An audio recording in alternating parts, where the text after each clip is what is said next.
say we want to make something like this piece is actually going to be one of 4 legs for a stool I'm making. Now I can take the same idea of staying parallel, making the tool rest parallel to what I want to cut, and I can cut consistent tapers. So I would turn all my 4 legs into a cylinder, figure out the distance that I wanted, the sizes I'm going to. All right.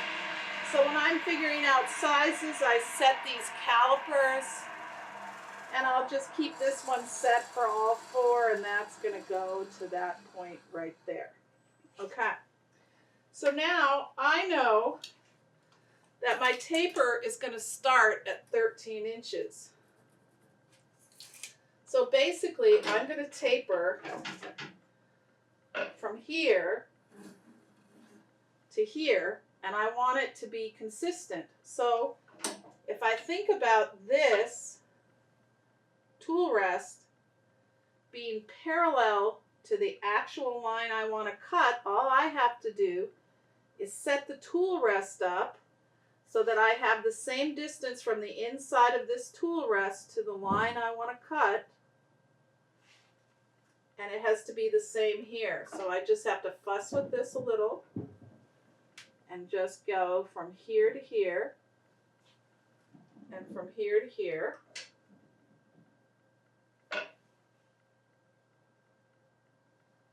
And it just does take a little fussing, but there I go.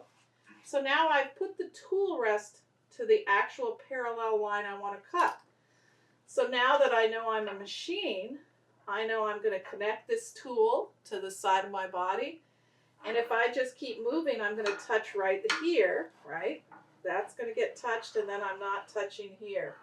Then when I come back, it's going to cut there, not here, and I'm just going to keep feeding in. And theoretically, if I'm nice and parallel, I should be able to just keep going until I hit this point, and I'll also be hitting this point. So let's see how that works.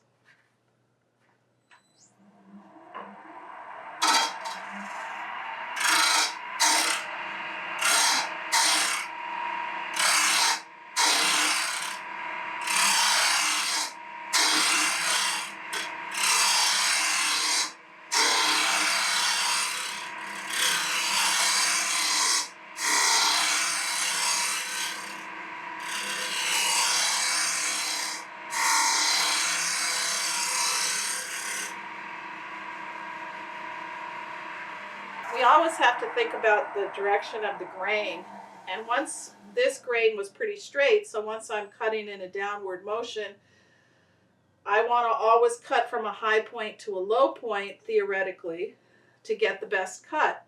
But that's not my best stance.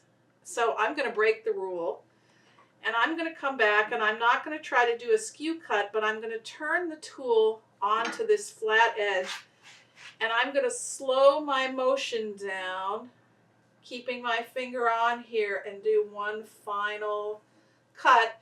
And it's still going against the grain, but it's going to give me a nice straight cut.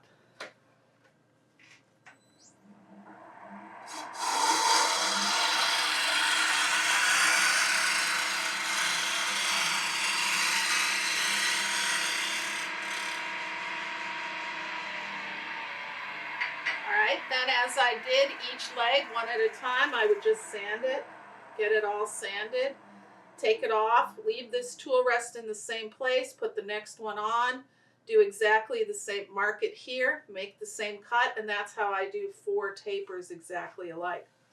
Now on our offset turning, we might want to taper. So we're going to do this exact setup for our offset turning also if we want to taper.